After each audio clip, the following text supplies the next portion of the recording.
Hi Kakabsat Ana, Dayan Soriano po, your real estate ma'am. Unfortunately po, location po ng model house is medyo mahina po yung internet kaya hindi po ako makapag video call sa inyo. So, ito po, i-present ko po sa inyo yung dalawang model house natin. Yung una po is meron tayong lot area po na 30 square meters and then yung bahay naman po is 32 square meters. So, you can see po, townhouse po siya. And ang monthly amortization po nito is 5,000 plus. So, pasok po tayo. Bungad po natin, ang ating window is jalousie. And then, yung ating pintuan is wood po. And then, single lock set lang po siya. Then, pagpasok po natin dito, nasa gilid po natin yung hagdanan. Tubular naman po. Bakal naman po siya, gawa naman po siya sa bakal. And then, as you can see po, yung ating bintana dito ay jalousie po.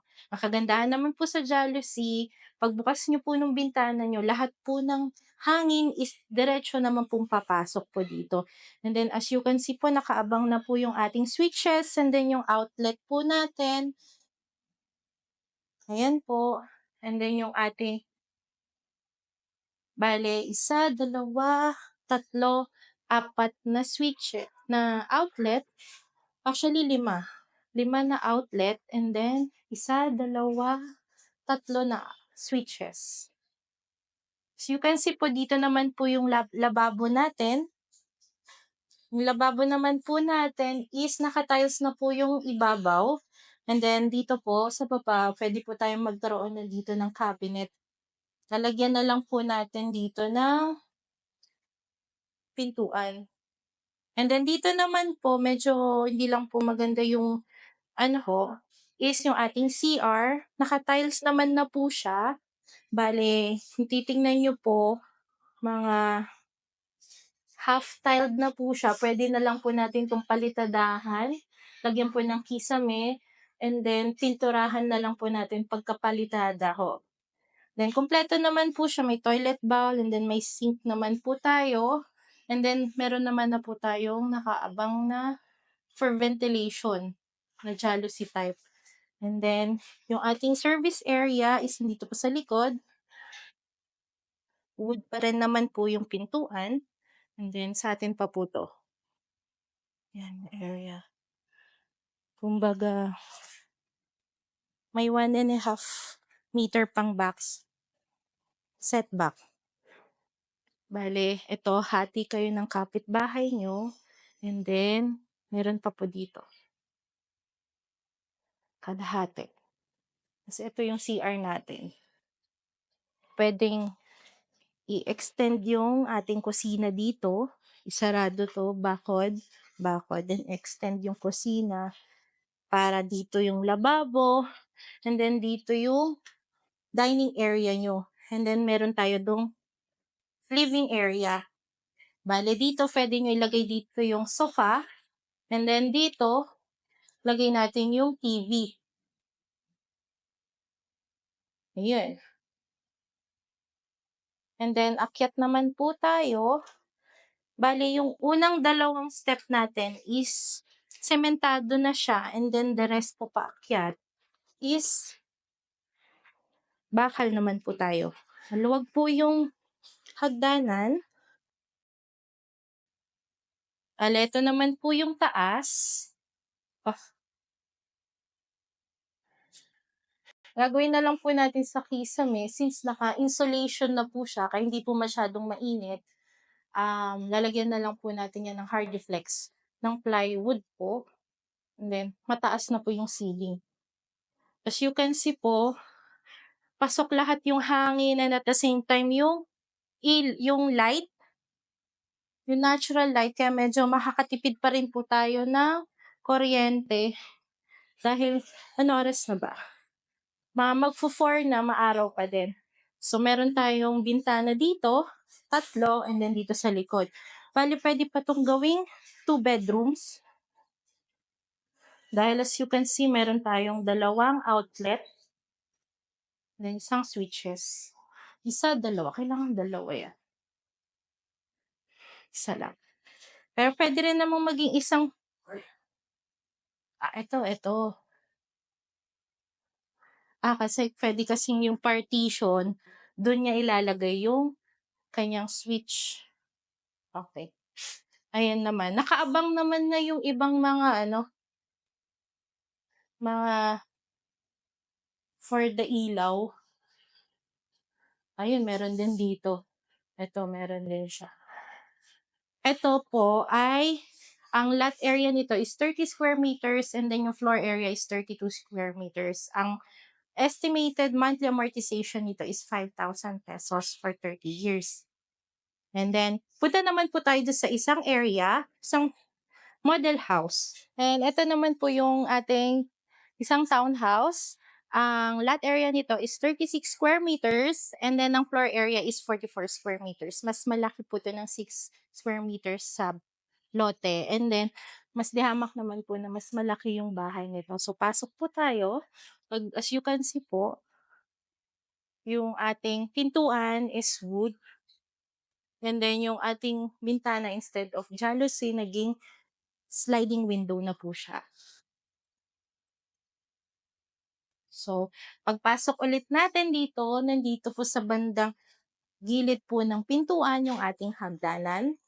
Ang hagdanan naman po natin, pag makikita nyo po, yung dalawang unang step po natin is konkreto na po, sementado na po siya. And then yung ating sumunod na steps po natin or sunod na hagdan po natin is gawa po sa bakal, tubular po. So makapal po yan. Hindi pa umagalaw-galaw. Makapal-kapal po siya. More or less mga 2 inches po. 2 inches po yung ating kapal ng bakal. Matibay po yan. And then, dito naman po sa ating bintana sa harap, isa yan po yung ating sliding window. Maganda po yan kasi naka-modern style na po tayo. Ayan. So, pwede na lang natin lagyan ng railings po yan para iwas pasok ng magnanakaw. And then, sunod naman po dito is yung ating toilet and bath. Yung toilet and bath naman po natin is half-tiled na po siya. Naka-tiles na po yung kalahati, pati po sa baba. And then, yung ating flooring po sa CR is nakaklibe naman na po iyan. Then, kompleto naman po tayo sa toilet bowl and then yung sink po natin dito. And then, instead of jalousie po yung ating bintana sa CR, naka-owning type na po siya. And nalalagyan na lang po natin dito ng Hardiplex na nakaabang naman na po yung ating lagayan ng ilaw. So, konti na lang po yung inyong gagawin. Ito po ay naka-PVC door. Ayan ho. Tapos, dito po, pag punta po natin dito, is nandito na po yung ating sink. Naka-tiles na po yung ibabaw ng sink natin. And then, lalagyan na lang po natin dito ng cabinet doors. Pwedeng dalawahan siya. And then, nakaabang na rin yung ating saksakan for the ref. Or kung gusto nyo po na mas malaki po yung ref, pwede po natin itong bakbakin. Then, lagay po natin dyan. Ayan. As you can see po, pwedeng dito yung dining area. Ditong dining area, since may nakaabang na tayo mga saksakan dyan. And then dito naman po yung living area natin. Dito yung pwede nating maging sofa. And then pwedeng dito yung ating magiging TV. Ayan o. Pwede natin lagyan dyan ng TV. And then, may mga saksakan na tayo at saka switches. As you can see po, yung saksakan natin ay nakaabang na. Bale, 1, 2, 3, 4, and then dito, 5. Dito sa area na to, 5. Ito, 5. And then, yung switches naman natin is 1, 2, and 3. Ayan. And then, paglabas naman po natin dito, another wooden door na naman po, at ito naman po yung ating service area. Pwede po natin itong gawing labahan or extension po ng ating kitchen. Pwede po natin itong tibagin. Ito pong area. And then, lagyan po natin dito ng hati. Ito, lalagyan mo na ito ng pader. Pader. And then, ito, pwede na magiging extension natin ng kitchen or maging service area or labahan natin, sampayan. And akyat naman tayo.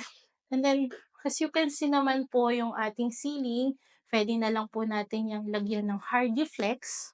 And then, papinturahan po natin ng puti. Okay na po yun. Mataas pa naman po yung ating ceiling.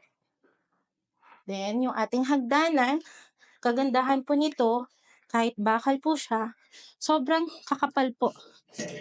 Ay, muntik na ako. Ayan, ayan, han. Bali, 2 inches. Ito na yung second floor natin. Pwede na lang po natin itong lagyan ng partition. And then, pwede po natin itong lagyan ng vinyl tiles. Mas okay na yung vinyl tiles kasi mas madaling i-install mo kahit ikaw na mismo yung mag-install, and then mas mura po. Tapos, as you can see po, nakaabang na po yung ating mga outlets, isa, dalawa. Tapos, pwedeng ito yung hati. Pwedeng ito yung hati, may mini hallway ka lang. Dito, pwedeng dito yung pintuan ng isa. Or dito, nandito yung isa. Dito yung pintuan papasok. Tapos ito, dito naman, pwedeng dito. Dito yung papasok na isang kwarto. Hatiin lang to. Then as you can see naman po, plain cement naman po yung finish natin dito. So, pwede na po natin agad yung pinturahan. And then ito po, lalagyan lang po natin ng kisame. Mataas-taas pa po yung ating ceiling.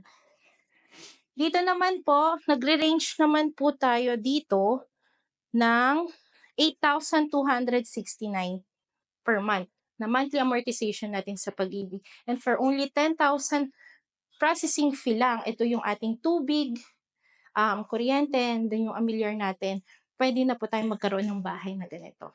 So, ayun ma'am, Ma'am Ana, ito po yung lot area na 36 square meters, and then yung floor area is 44 square meters.